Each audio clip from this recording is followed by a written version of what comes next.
abolishment of the agency. ICE cannot be reformed. It cannot be rehabilitated. We must abolish ICE for good.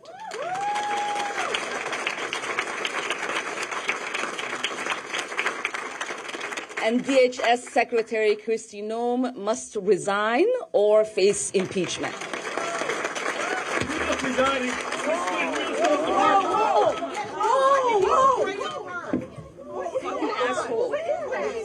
I don't know. Oh my God.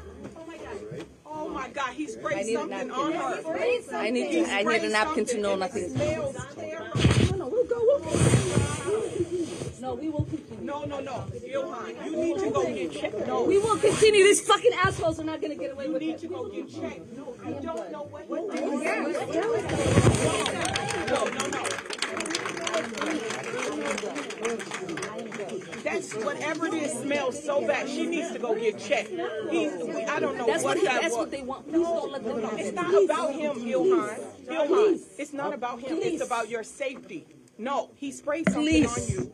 You need to go get checked. Yeah, and it smells terrible. We're going to keep talking.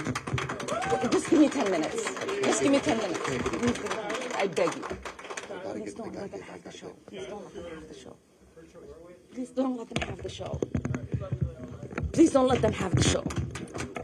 Here is the reality that people like this ugly man don't understand.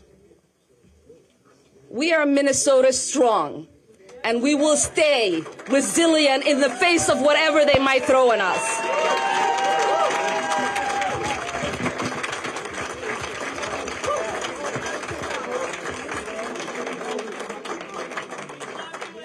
Everybody settle down. I'm going to finish my remarks. It is important for me to continue to lead my Democratic colleagues in demanding her resignation. The president's reprehensible rhetoric has led right-wing grifters to show up here to terrorize our community. It is indefensible. Hurting small businesses is just the tip of the iceberg. Under the Trump administration's so-called Operation Metro Surge, constitutional rights are being trampled, families are being ripped apart, and fear is being weaponized to try to beat us into submission. Federal immigration agents are terrorizing our neighbors, stopping people of color, demanding papers, detaining U.S. citizens, and brutalizing Minnesotans in the name of public safety. But we know this is not about public safety or immigration enforcement. It is state-sanctioned violence and political retribution. What is unfolding in our state is not accidental. It is part of a coordinated effort to target Black and brown immigrant and Muslim communities through fear, racial profiling, and intimidation. According to Ilhan Omar, Trump isn't favoring the Black community. That is why he is so much interested in interfering with the businesses of Somalis. So this was a scuffle between Ilhan Omar and a guy who just popped up, and they claimed that he had sprayed something on the representative. So today Ilhan Omar talks about this, and he says that this regime is using uncouth means to humiliate Black race and the brown colored people. So let us watch his reaction in a press that he gave out with a number of representatives, and talk about it in the end. Thank you all for joining us here today. I wanted to hold this press conference at Carmel Mall to highlight our incredible Somali businesses housed here. We have an extraordinary entrepreneurs who have built amazing businesses. Carmel holds a special place in my heart, and I look forward to visiting every time I'm home. This is one of the places I recommend to visitors who come into our town because it showcases our vibrant Somali community. Carmel Mall is home to more than 100 small businesses, and the owners here have seen a significant decline in business since Trump's Operation Metro Surge began. Community members are afraid to go out as a result of the occupation in our city by ICE. Not only is the federal occupation hurting businesses, the president's reprehensible rhetoric has led right-wing grifters to show up here to terrorize our community. It is indefensible. Hurting small businesses is just the tip of the iceberg. Under the Trump administration's so-called Operation Metro Surge, constitutional rights are being trampled, families are being ripped apart, and fear is being weaponized to try to beat us into submission. Federal immigration agents are terrorizing our neighbors, stopping people of color, demanding papers, detaining U.S. citizens, and brutalizing Minnesotans in the name of public safety. But we know this is not about public safety or immigration enforcement. It is state-sanctioned violence and political retribution. What is unfolding in our state is not accidental. It is part of a coordinated effort to target Black and brown immigrant and Muslim communities through fear, racial profiling, and intimidation. This administration's immigration agenda is not about law enforcement. It is about making people feel they do not belong regardless of their citizen status or the law. But our communities shall not and will not be intimidated. In the face of violence, Minnesotans have organized, protected one another, and showed love instead of fear. Two incredible Minnesotans, Renee Good and Alex Preddy, were murdered for their willingness to stand up and protect their neighbors. Now our community is reeling from their murder that were entirely avoidable. No immigration enforcement agent should ever be allowed to act as a judge, jury, and executioner on our streets. That's right. We will continue to demand real accountability. I am grateful my colleagues who have shown immense moral clarity in this moment. I will end with this. We must all do more. Everyone here understands that. Voting no on DHS funding bill is the bare minimum. Backing the resolution to impeach Kristi Noem is the bare minimum.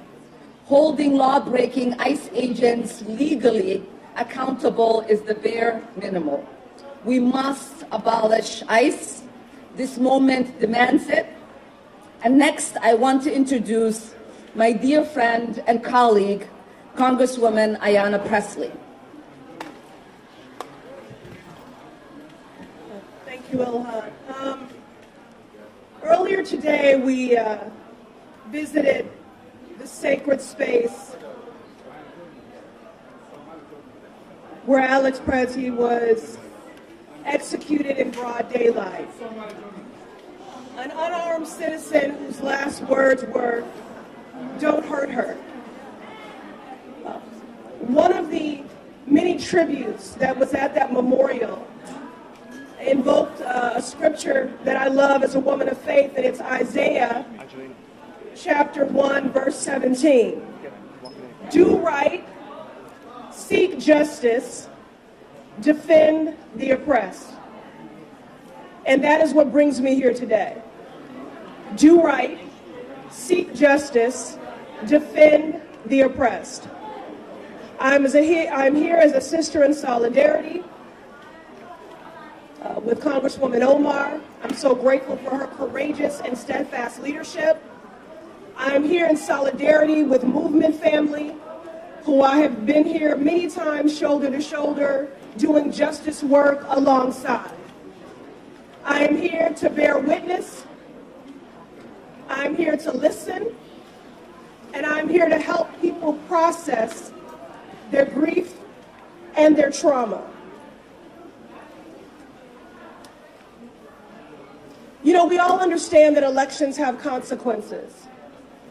But for the life of me, what I cannot understand is that when someone has a House, a Senate majority, has the White House, and accomplices in the Supreme Court, why, when you have all of that power, you would use it to enact harm on every person who calls this country home? We have an occupant in the Oval Office who traffics in hate, is hell-bent on inflicting hurt and harm and trauma on everyone who calls this country home, with a laser focus on our most vulnerable. He has governed with malice and used ICE agents to terrorize our cities, rip families apart, operating with impunity. Rogue masked agents who violate people's rights in the name of so-called law and order. Yet they detain, deport, and kill our neighbors in cold blood without due process. To be clear, none of it has kept anyone safe because it has nothing to do with public safety. Not in Minnesota, not in Massachusetts. It has everything to do with power, with control, with intimidation and oppression. Earlier today, I met immigrants who make this country great, who make this state great, who fled authoritarian regimes in Colombia, Venezuela, Syria, and Nicaragua. They came here for a better life and to make positive contributions, which they do. And they are so traumatized to be seeing in real time the very authoritarian, fascist, and cruel actions that they fled showing up here in Minnesota and in this country. All this has done is traumatize children, delay cancer patients' chemotherapy, devastate small businesses, and leave beloved community members like Renee Good and Alex Preddy dead on our streets. The last time I was here at Carmel Mall, we broke bread together amongst bustling shoppers. It was vibrant, and we laughed over sambusas and drank Somali tea together. Today, it is quiet. Oh. Today, it is quiet. It is quiet because of fear. When we were at Midtown Global Market earlier today, what is it, Lakeside? We learned that Lakeside, Lake Street, home to some 2,000 businesses, majority of which are owned by immigrants, that they are losing $30 million a month. Those are the sort of contributions that immigrants have been making to this economy. I don't know what to do about that.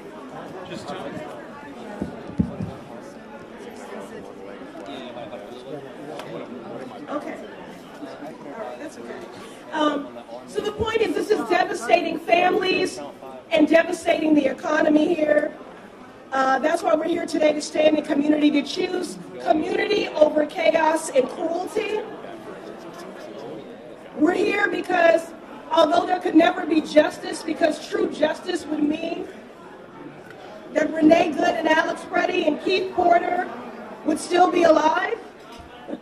I'm not sure, guys, what to do here. But there must be accountability. Don't use the mic. Don't use the mic. Okay. Talk without the mic. Listen, I'm the granddaughter of a Baptist preacher. I have no problem projecting. Can you all hear me? Okay. Okay, so if you want to have church, we will have church. And I mean real church.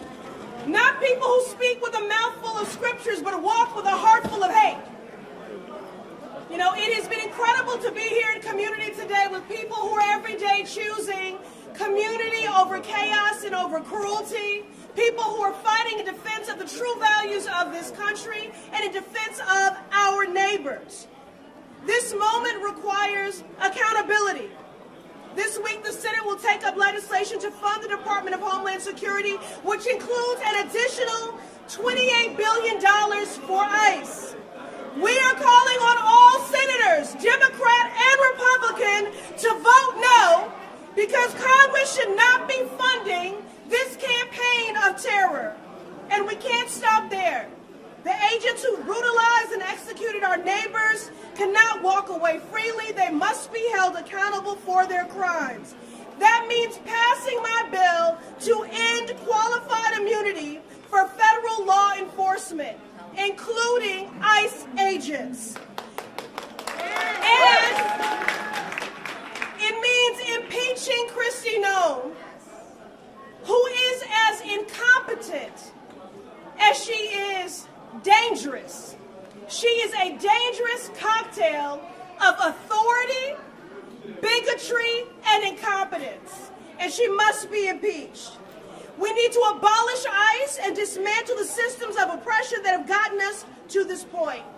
So again, I thank my sister in service for her courageous leadership, for the invitation to return to Minnesota once again, to stand shoulder to shoulder with my movement family, to do right, to seek justice, and to defend the oppressed. Finally, I will say this. Donald Trump is a dictator. And the only way to beat a dictator is with defiance. I thank the people of Minnesota for your defiance in this moment, and I'm here as your sister in solidarity.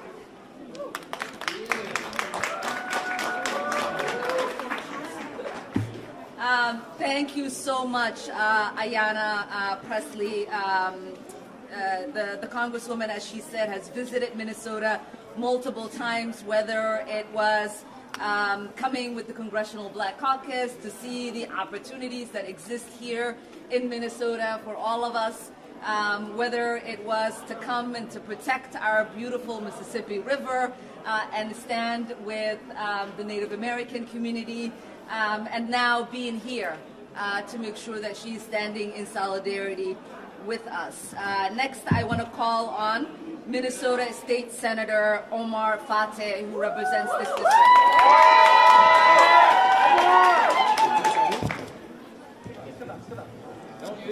No. Don't use it? Okay. Testing, is this good? No. Nothing. The mic should pick you up. Testing. Sit it out. You're fine. I tried.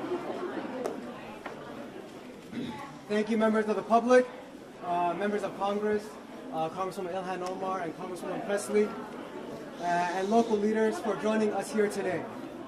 As an elected of this local neighborhood in the Senate, I think we all know what's happening here is harmful and unacceptable. We can all see and call out the brutality that ICE agents when we see it on the streets and on camera. But here's what's also brutal. Closed shops and quiet hallways here in the Carmel Mall. That means small business owners and workers losing out, missing the money that keeps them in business and their bills paid here and in their homes.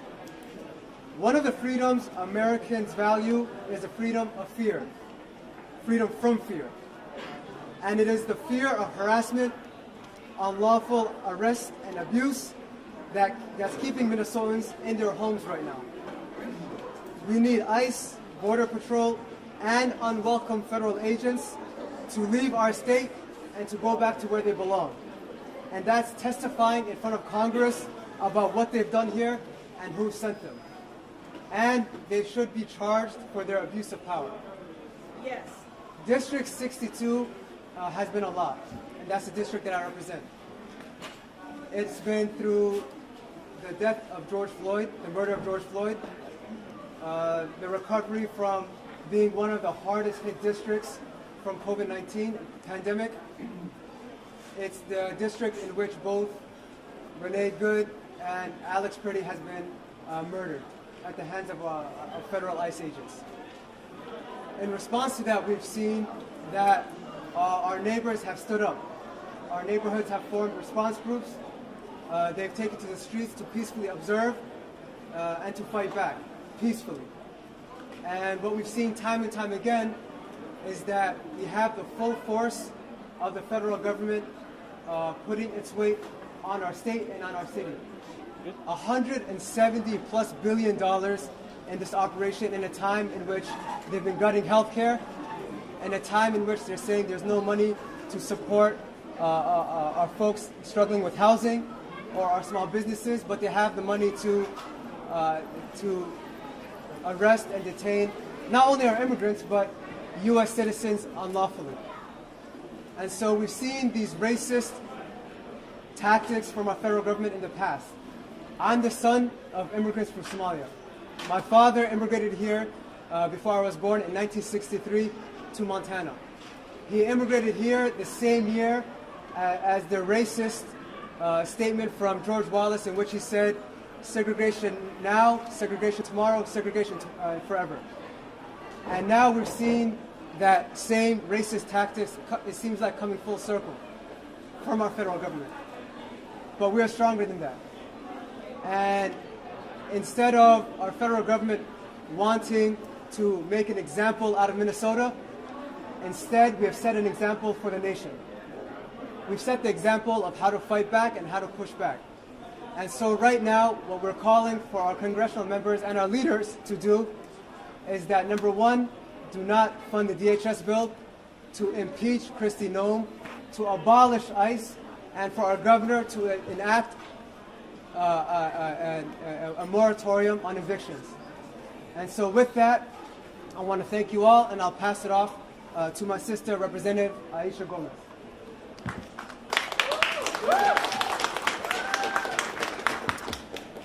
Good evening. My name is Aisha Gomez. I serve as the state representative for District 62A.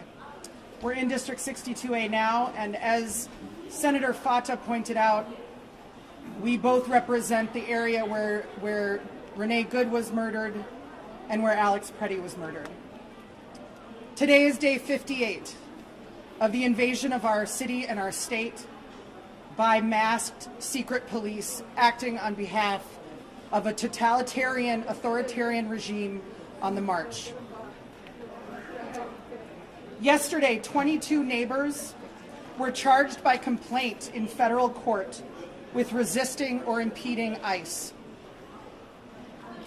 This morning, more than a dozen of them turned themselves in, had a hearing, and are now released. Attorney General Bondi tweeted out their names and photographs of them, inviting vile right-wing harassment of these neighbors. We know what this is. This is an attempt by an administration that is losing the narrative war to smear our neighbors who are engaged in constitutionally protected activities and to intimidate the 100,000 plus Minnesotans who have showed up in negative 20-degree weather, who are showing up to defend their communities who are being disappeared off the streets of our state, and who are informing their neighbors, who are bearing witness and who are documenting the rampant abuses and violations of civil rights that happen literally every few minutes in our city.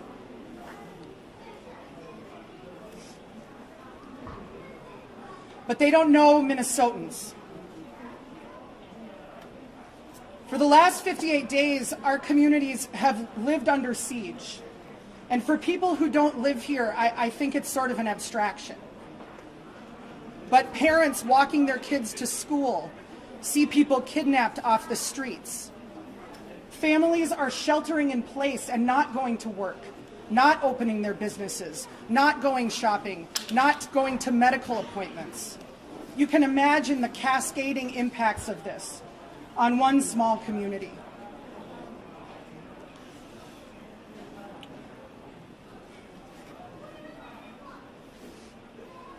Minnesotans will not be intimidated. You cannot arrest all of us. You can come and try, but you are few and we are many. So I invite all Minnesotans on Friday at 8 a.m. to join community leaders, clergy, and those of us standing up to this incursion at the Whipple Federal Building to say to President Trump and Attorney General Bondi, if you want to take these 22, you have to come and take the other tens of thousands of us who are mobilized in this moment.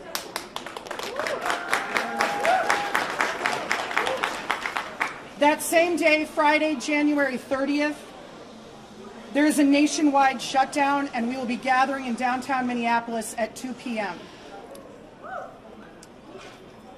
And finally, to our beautiful, resilient community of the South Side and of Minneapolis and of Minnesota.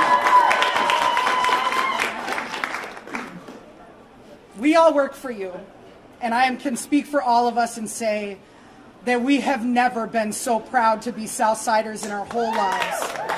We are showing the world what it means to stand up to Trump and Bondi and Noam and Bovino and any bully that they want to send our way, and to do so not with violence and with guns, but with whistles and with love and with care. And we're going to continue. Thank you. Now we will hear from Minnesota State Representative Anam Mahmoud, who is one of the newest members of the Minnesota House. I just want to say thank you to Representative Omar and Presley for standing here today with our communities. Speaking truth to federal outreach taking place right now is in itself an act of bravery. Look at what happened last night to our Congresswoman at a similar event. We cannot let this silence us right now in the face of injustice. Firstly, I want to recognize the lives of Renee Good and Alex Preddy. They put themselves between black and brown neighbors and unconstitutional attacks by ICE. I stand with our observers, our immigrant communities, and we condemn state violence. What we see taking place in Minneapolis, in our districts, across the metro, and at the nation at the hands of ICE is not okay. It is cruel, unconstitutional, and politically motivated. While Bovino may be gone, we all know the work of ICE to tear our communities apart and strike fear is very much still with us and happening as we speak. This work has not slowed.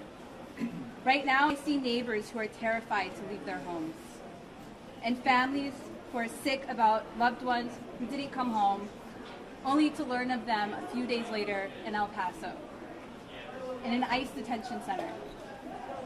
While we look at every avenue as elected officials, both locally and federally, to protect our neighbors, I know that we right now, one of the most important tools being against the federal government to the table is the court of public opinion. When the polls flip, Trump begins to worry.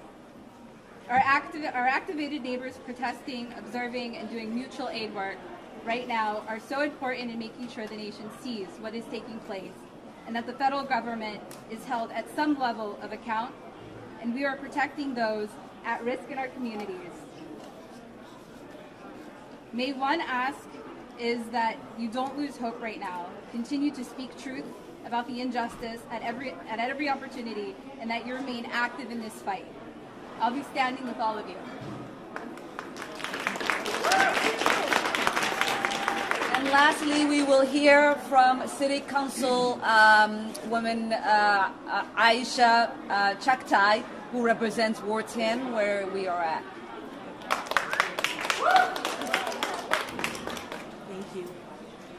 Good afternoon.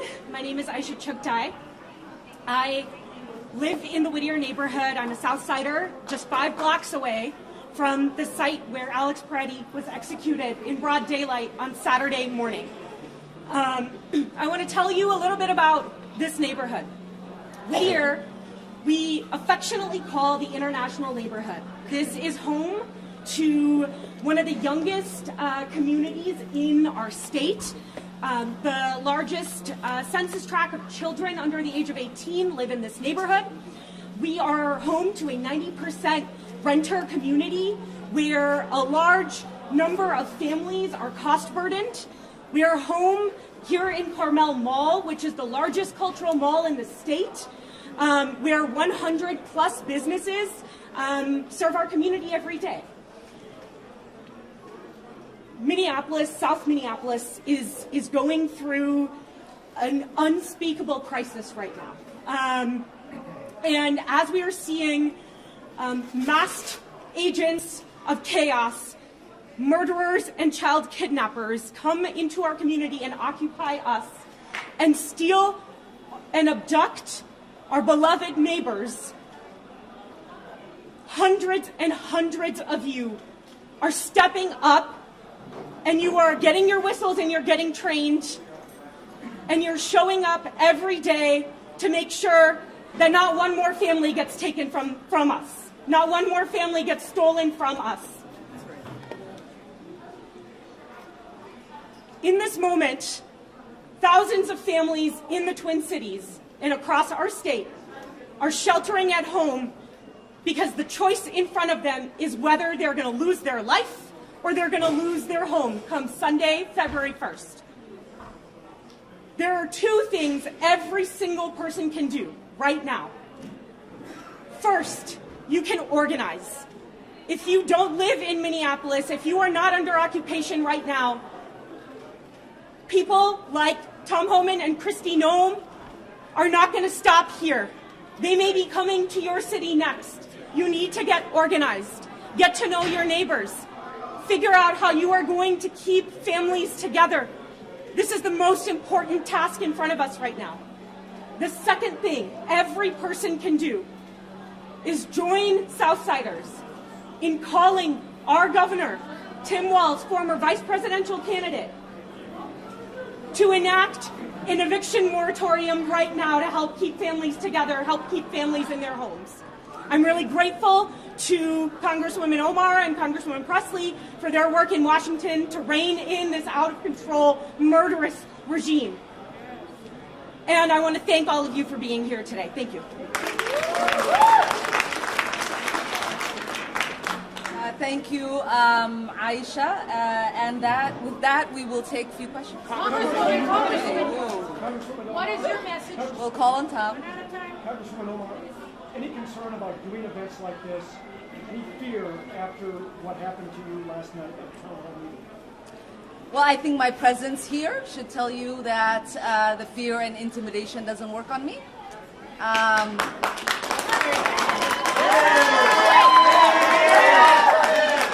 And you know, you and I have talked about this many a times. This the president's rhetoric, the attacks from him since I've gotten into public office from the right wing has always been really to stop me from being in public service, to intimidate me, to make me want to quit.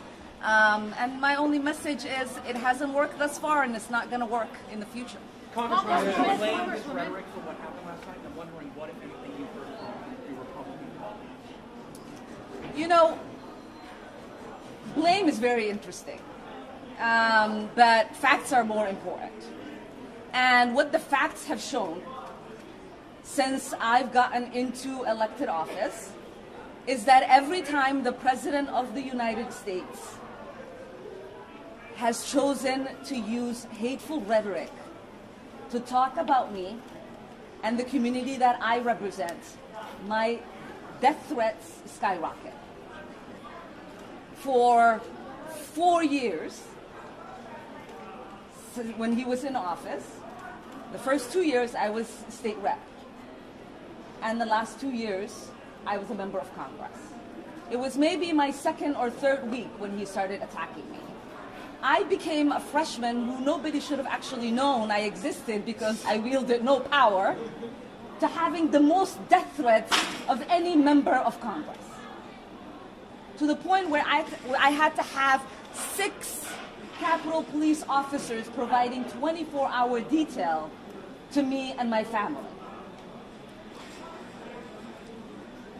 He left office. Well, he was defeated. And Biden got elected. And for 4 years, it almost plummeted. Then he came back into office, and he reassumed his vitriol. And now, my death threats are the highest of the members of Congress.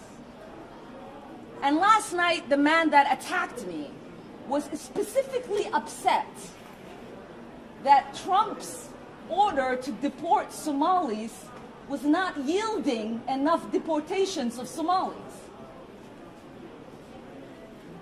So he wanted to come get the person he thought was protecting the Somalis. Well, we are protected by the Constitution. That's right. I'm sorry to tell you the truth. We are protected by the Constitution.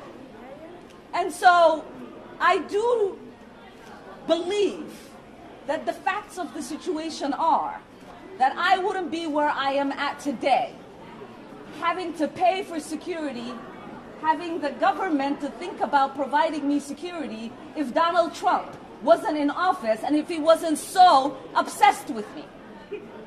It is ironic that just last night he was on stage moments before I was attacked, talking about me. And then when asked about my attack, he said, I don't think about her. Does he not remember? Is he suffering from dementia? How do you spend 20, 30 minutes on stage obsessing over me by name multiple times, and then moments later say, Ilhan Omar, I don't think about her. So hopefully that answers your question. We'll take one more question. We'll take one more question from the Somali reporters. Oh, Ilhan, last night what happened was shock to us. You're not going to ask in Somali? Okay. And xalay waxaan ugu dhacay arrin weerar lagugu soo qaaday anigu meesha ayaan fadhiyey ninkaasi feerka aad u saylacsay marka dagaal ma baratay ma saaceed adigaa rabo inaad Well, liban aniga was naqaana. Okay, but inta dad oo Soomaali yaqaano way og yihiin dagaalka inaan ku fiicanahay way og yihiin haddee gabdhaha Soomaalida oo wiilal walaalo la soo koro inay barteen sidii qof la iskaga dhiciyo marka waxaan leeyahay haddii uusan security-gayga ninkaas dhulka ula dhici lahayn gacanteeda way gaari lahayd marka nasiib uu leeyahay in a yeah? Okay, thank you everyone. Have a good day. Ilhan Omar is turning out as a fierce defender of the rights of the less privileged in the American society, with the blacks being in the front line of these molestations by this administration. You have seen a series of deportations being carried out by Donald Trump's administration, and it has targeted solely on the blacks and Africans, people of color. So Ilhan Omar, being that Somalis are also part and parcel of this group that is targeted, is standing to defend her people. He feels that the businesses of Somalis are being interfered with the administration, with the purpose of making blacks poor and brown people, brown colored people. So we have to stand tall in castigating all these issues, because a society that lives together in harmony, a society that nurtures everyone's effort, a society that appreciates and takes into consideration every differences that people have, be it color, be it place of origin, be it status in the society. That is a society that will grow to a better level. So Omar stands out for these vulnerable groups, in America, and he castigates the efforts that Trump has been using through ICE agents to molest and humiliate these people. Let us stand tall to end racial discrimination amongst us or in our society, because we have to live together. We are all one human race. No one is a better human than the other. No one is a lesser being. So I want you to hit our comment section if you have something to say about this Ilhan Omar's address. Talk to us if you feel the administration is doing the right thing in Minnesota. Also, do not forget to subscribe to our channel. Thank you, and may God bless you.